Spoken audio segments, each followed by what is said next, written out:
The double-slit experiment is a demonstration that light and matter can display characteristics of both classically defined waves and particles. Moreover, it displays the fundamentally probabilistic nature of quantum mechanical phenomena. This experiment is sometimes referred to as Young's experiment. The experiment belongs to a general class of double-path experiments, in which a wave is split into two separate waves that later combine back into a single wave. Changes in the path lengths of both waves result in a phase shift, creating an interference pattern. Another version is the Mach-Zehnder interferometer, which splits the beam with a mirror. In the basic version of this experiment, a coherent light source such as a laser beam illuminates a plate pierced by two parallel slits, and the light passing through the slits is observed on a screen behind the plate. The wave nature of light causes the light waves passing through the two slits to interfere, producing bright and dark bands on the screen, a result that would not be expected if light consisted of classical particles. However, the light is always found to be absorbed at the screen at discrete points, as individual particles, the interference pattern appearing via the varying density of these particle hits on the screen. Furthermore, versions of the experiment that include detectors at the slits find that each detected photon passes through one slit, and not through both slits. These results demonstrate the principle of wave-particle duality. Other atomic scale entities such as electrons are found to exhibit the same behavior when fired toward a double slit. Additionally, the detection of individual discrete impacts is observed to be inherently probabilistic, which is inexplicable using classical mechanics. The experiment can be done with entities much larger than electrons and photons, although it becomes more difficult as size increases. The largest entities for which the double-slit experiment has been performed were molecules that each comprised 810 atoms. Overview. If light consisted strictly of ordinary or classical particles, and these particles were fired in a straight line through a slit and allowed to strike a screen on the other side, we would expect to see a pattern corresponding to the size and shape of the slit. However, when the single-slit experiment is actually performed, the pattern on the screen is a diffraction pattern in which the light is spread out. The smaller the slit, the greater the angle of spread. The top portion of the image on the right showed the central portion of the pattern formed when a red laser illuminates a slit and, if one looks carefully, two faint side bands. More bands can be seen with a more highly refined apparatus. Diffraction explains the pattern as being the result of the interference of light waves from the slit. If one illuminates two parallel slits with a more intense red laser, the light from the two slits again interferes. Here the interference is a more pronounced pattern with a series of light and dark bands. The width of the bands is a property of the frequency of the illuminating light. When Thomas Young first demonstrated this phenomenon, it indicated that light consists of waves, as the distribution of brightness can be explained by the alternately additive and subtractive interference of wavefronts. Young's experiment, performed in the early 1800s, played a vital part in the acceptance of the wave theory of light, vanquishing the corpuscular theory of light proposed by Isaac Newton, which had been the accepted model of light propagation in the 17th and 18th centuries. However, the later discovery of the photoelectric effect demonstrated that under different circumstances, light can behave as if it is composed of discrete particles. These seemingly contradictory discoveries made it necessary to go beyond classical physics and take the quantum nature of light into account. The double-slit experiment has become a classic thought experiment, for its clarity in expressing the central puzzles of quantum mechanics. Because it demonstrates the fundamental limitation of the ability of the observer to predict experimental results, Richard Feynman called it a phenomenon which is impossible, to explain in any classical way, and which is at the heart of quantum mechanics. In reality, it contains the only mystery of quantum mechanics. Feynman was fond of saying that all of quantum mechanics can be gleaned from carefully thinking through the implications of this single experiment. Richard Feynman also proposed that if detectors would be placed before each slit, the interference pattern will disappear. The Engelert-Greenberger duality relation provides a detailed treatment of the mathematics of double-slit interference in the context of quantum mechanics. A low-intensity double-slit experiment was first performed by G. Taylor in 1909, by reducing the level of incident light until photon emission absorption events were mostly non-overlapping. A double-slit experiment was not performed with anything other than light until 1961, when Claus Jar paragraph NSSON of the University of Tarwan-Corta-Bingen performed it with electrons. In 1974 the Italian physicists Pier Giorgio Merli, Gianfranco Misiroli, and Giulio Pozzi repeated the experiment using single electrons, showing that each electron interferes with itself as predicted by quantum theory. In 2002, the single electron version of the experiment was voted the most beautiful experiment by readers of Physics World. Variations of the experiment, interference of individual particles. An important version of this experiment involves single particles. Sending particles through a double-slit apparatus one at a time results in single particles appearing on the screen, as expected. Remarkably, however, an interference pattern emerges when these particles are allowed to build up one by one. This demonstrates the wave-particle duality, which states that all matter exhibits both wave and particle properties. The particle is measured as a single pulse at a single position, while the wave describes the probability of absorbing the particle at a specific place of the detector. This phenomenon has been shown to occur with photons, electrons, atoms and even some molecules, including buckyballs. So experiments with electrons add confirmatory evidence to the view that electrons, protons, neutrons, and even larger entities that are ordinarily called particles nevertheless have their own wave nature and even their own specific frequencies. The probability of detection is the square of the amplitude of the wave and can be calculated with classical waves. The particles do not arrive at the screen in a predictable order, so knowing where all the previous particles appeared on the screen and in what order tells nothing about where a future particle will be detected. If there is a cancellation of waves at some point, that does not mean that a particle disappears. It will appear somewhere else. Ever since the origination of quantum mechanics, some theorists have searched for ways to incorporate additional determinants or hidden variables that, were they to become known, would account for the location of each individual impact with the target. More complicated systems that involve two or more particles in superposition are not amenable to the above explanation. Which-way experiments and the principle of complementarity. A well-known Zehnder experiment predicts that if particle detectors are positioned at the slits, showing through which slit a photon goes, the interference pattern will disappear. This which-way experiment illustrates the complementarity principle that photons can behave as either particles or waves, but cannot be observed as both at the same time. Despite the importance of this Zehnder in the history of quantum mechanics, technically feasible realizations of this experiment were not proposed until the 1970s.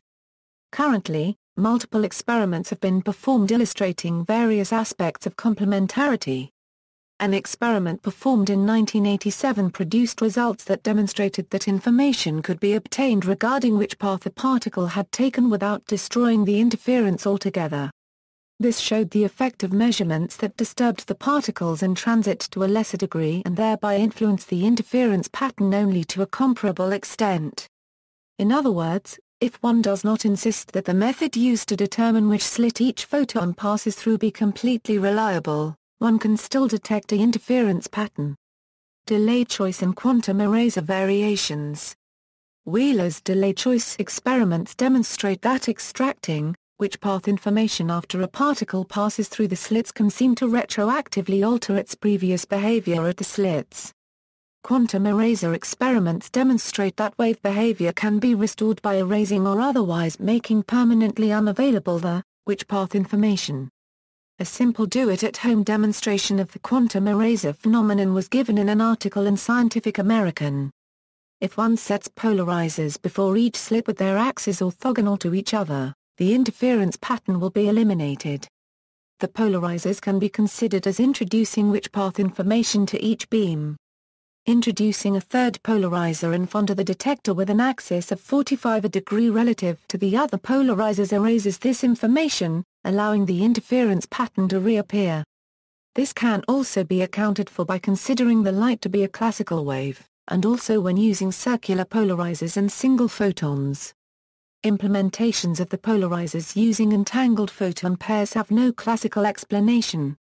Weak measurement. In a highly publicized experiment in 2012, researchers claimed to have identified the path each particle had taken without any adverse effects at all on the interference pattern generated by the particles. In order to do this, they used a setup such that particles coming to the screen were not from a point-like source, but from a source with two intensity maxima. However, commentators such as Motel and Svensson have pointed out that there is in fact no conflict between the weak measurements performed in this variant of the double-slit experiment and the Heisenberg uncertainty principle. Weak measurement followed by post-selection did not allow simultaneous position and momentum measurements for each individual particle, but rather allowed measurement of the average trajectory of the particles that arrived at different positions. In other words, the experimenters were creating a statistical map of the full trajectory landscape. Other variations. In 1967, Flieger and Mandel demonstrated two-source interference using two separate lasers as light sources. It was shown experimentally in 1972 that in a double-slit system where only one slit was open at any time, interference was nonetheless observed provided the path difference was such that the detected photon could have come from either slit. The experimental conditions were such that the photon density in the system was much less than unity. In 2012, researchers at the University of Nebraska-Lincoln performed the double-slit experiment with electrons as described by Richard Feynman, using new instruments that allowed control of the transmission of the two slits and the monitoring of single electron detection events. Electrons were fired by an electron gun and passed through one or two slits of 62 nm wider, 4ai 1/4 m tall. In 1999, the double-slit experiment was successfully performed with buckyball molecules. A buckyball is large enough to be seen under an electron microscope. In 2013, the double-slit experiment was successfully performed with molecules that each comprised 810 atoms. Classical wave optics formulation. Much of the behavior of light can be modeled using classical wave theory. The Huygens-Fresnel principle is one such model. It states that each point on a wavefront generates a secondary spherical wavelet, and that the disturbance at any subsequent point can be found by summing the contributions of the individual wavelets at that point. This summation needs to take into account the phase as well as the amplitude of the individual wavelets. It should be noted that only the intensity of a light field can be measured. This is proportional to the square of the amplitude. In the double-slit experiment, the two slits are illuminated by a single laser beam. If the width of the slits is small enough, the slits diffract the light into cylindrical waves. These two cylindrical wavefronts are superimposed, and the amplitude, and therefore the intensity, at any point in the combined wavefronts depends on both the magnitude and the phase of the two wavefronts. The difference in phase between the two waves is determined by the difference in the distance traveled by the two waves. If the viewing distance is large compared with the separation of the slits, the phase difference can be found using the geometry shown in the figure below right. The path difference between two waves traveling at an angle I is given by. When the two waves are in phase, that is the path difference is equal to an integral number of wavelengths, the summed amplitude, and therefore the summed intensity is maximum, and when they are in antiphase, that is the path difference is equal to half a wavelength, 1.5 wavelengths, etc., then the two waves cancel and the summed intensity is zero. This effect is known as interference. The interference fringe maxima occur at angles. Where is the wavelength of the light? The angular spacing of the fringes, IF, is given by. The spacing of the fringes at a distance z from the slits is given by. For example, if two slits are separated by 0.5 mm, and are illuminated with a 0.601 m wavelength laser, then at a distance of 1 m, the spacing of the fringes will be 1.2 mm. If the width of the slits b is greater than the wavelength, the Fraunhofer diffraction equation gives the intensity of the diffracted light as, where the sinc function is defined as sinc, x, equals sin, x, slash, x, for xa per mil 0, and sinc, 0, equals 1. This is illustrated in the figure above, where the first pattern is the diffraction pattern of a single slit, given by the sinc function in this equation, and the second figure showed the combined intensity of the light diffracted from the two slits, where the cos function represents the fine structure, and the coarser structure represents diffraction by the individual slits as described by the sinc function. Similar calculations for the near field can be done using the Fresnel diffraction equation. As the plane of observation gets closer to the plane in which the slits are located, the diffraction patterns associated with each slit decrease in size, so that the area in which interference occurs is reduced, and may vanish altogether when there is no overlap in the two diffracted patterns. Interpretations of the experiment, like the Schroer-Paragraph-Dinger's cat-thought experiment, the double-slit experiment is often used to highlight the differences and similarities between the various interpretations of quantum mechanics. Copenhagen interpretation. The Copenhagen interpretation is a consensus among some of the pioneers in the field of quantum mechanics that it is undesirable to posit anything that goes beyond the mathematical formulae and the kinds of physical apparatus and reactions that enable us to gain some knowledge of what goes on at the atomic scale. One of the mathematical constructs that enables experimenters to predict very accurately certain experimental results is sometimes called a probability wave. In its mathematical form it is analogous to the description of a physical wave, but its crests and troughs indicate levels of probability for the occurrence of certain phenomena that can be observed in the macro world of ordinary human experience. The probability wave can be said to pass through space, because the probability values that one can compute from its mathematical representation are dependent on time. One cannot speak of the location of any particle such as a photon between the time it is emitted and the time it is detected simply because in order to say that something is located somewhere at a certain time one has to detect it. The requirement for the eventual appearance of an interference pattern is that particles be emitted, and that there be a screen with at least two distinct paths for the particle to take from the emitter to the detection screen. Experiments observe nothing whatsoever between the time of emission of the particle and its arrival at the detection screen.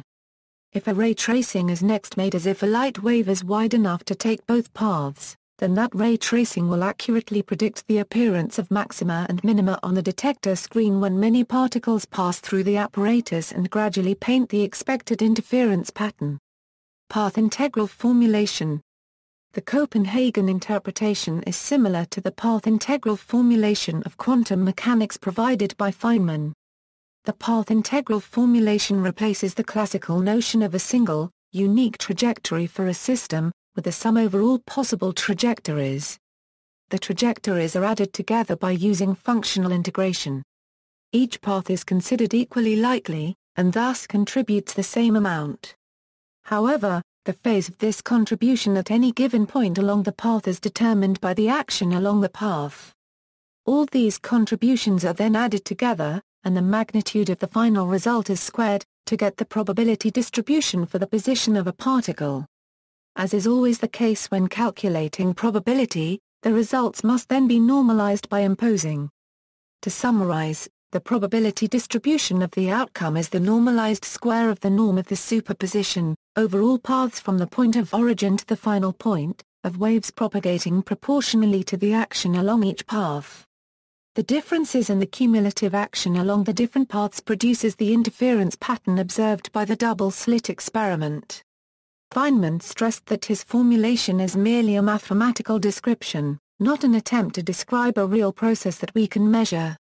Relational interpretation. According to the relational interpretation of quantum mechanics, first proposed by Carlo Rovelli, observations such as those in the double-slit experiment result specifically from the interaction between the observer and the object being observed, not any absolute property possessed by the object. In the case of an electron, if it is initially observed at a particular slit, then the observer-particle interaction includes information about the electron's position. This partially constrains the particle's eventual location at the screen. If it is observed not at a particular slit but rather at the screen, then there is no which path information as part of the interaction, so the electron's observed position on the screen is determined strictly by its probability function. This makes the resulting pattern on the screen the same as if each individual electron had passed through both slits. It has also been suggested that space and distance themselves are relational, and that an electron can appear to be in two places at once for example, at both slits because its spatial relations to particular points on the screen remain identical from both slit locations. Many worlds interpretation. Physicist David Deutsch argues in his book The Fabric of Reality that the double-slit experiment is an evidence for the many worlds interpretation. See also, complementarity, delayed choice quantum eraser, dual polarization interferometry, Elitzer-Weidman bomb tester, photon polarization, quantum coherence, Schur paragraph Dingmer's cat, Young's interference experiment, references. Further reading, Al-Khalili, Jim. Quantum, A Guide for the Perplexed. London, Weidenfeld and Nicholson. ISBN A0-297-84305-2. Feynman, Richard Pqed, The Strange Theory of Light and Matter. Princeton University Press. ISBN A0-691-02417-0. Frank, Philip. Philosophy of Science. Prentice Haller, French, A.P. Taylor, Edwin F. An Introduction to Quantum Physics. Norton. ISBN A0-393-09106-6. Kustzev, Gun. Final Book on Fundamental Theoretical Physics. American Research Press. ISBN A978-1-59973-172-8. Green, Brian. The Elegant Universe. Vintage. ISBN A0-375-70811-1. Green, Brian. The Fabric of the Cosmos. Vintage. ISBN A0-375-72720-5. Gribben, John. Q is for Quantum, Particle Physics from A to Z. Weidenfeld and Nicholson. ISBN A0-7538-0685-1. Hay, Tony. The New Quantum Universe. Cambridge University Press. ISBN A0-521-56457-3. Sears, Francis Weston. Optics. Addison Wesley, Tipler, Paul. Physics for Scientists and Engineers, Electricity, Magnetism, Light, and Elementary Modern Physics. W. H. Freeman. ISBN A0-7167-0810-8. External links, Java demonstration of double-slit experiment, animated, Java demonstration of double-slit experiment, point-by-point, Java demonstration of Young's double-slit interference, double-slit experiment animation, Caltech, The Mechanical Universe, Chapter 50 Particles and Waves, Electron Interference. Movies from the Mealy experiment, movie showing single electron events build up to form an interference pattern in double-slit experiments. Several versions with and without narration. Freeview video. Electron waves unveil the microcosmos. A Royal Institution discourse by Akira Tonomura provided by the Vega Science Trust, Hitachi website that provides background on Tonomura video and link to the video. Simple derivation of interference conditions, Carnegie Mellon Department of Physics, photo images of Newton's rings, single particle interference observed for macroscopic objects, Huygens and interference, a simulation that runs in Mathematica Player, in which the number of quantum particles, the frequency of the particles, and the slit separation can be independently varied. Wave nature of light. Lots of graphics and simulations. Double-slit equation with examples, to a light particle, a computer simulation of a Gaussian wave packet representing a single particle passing through two slits.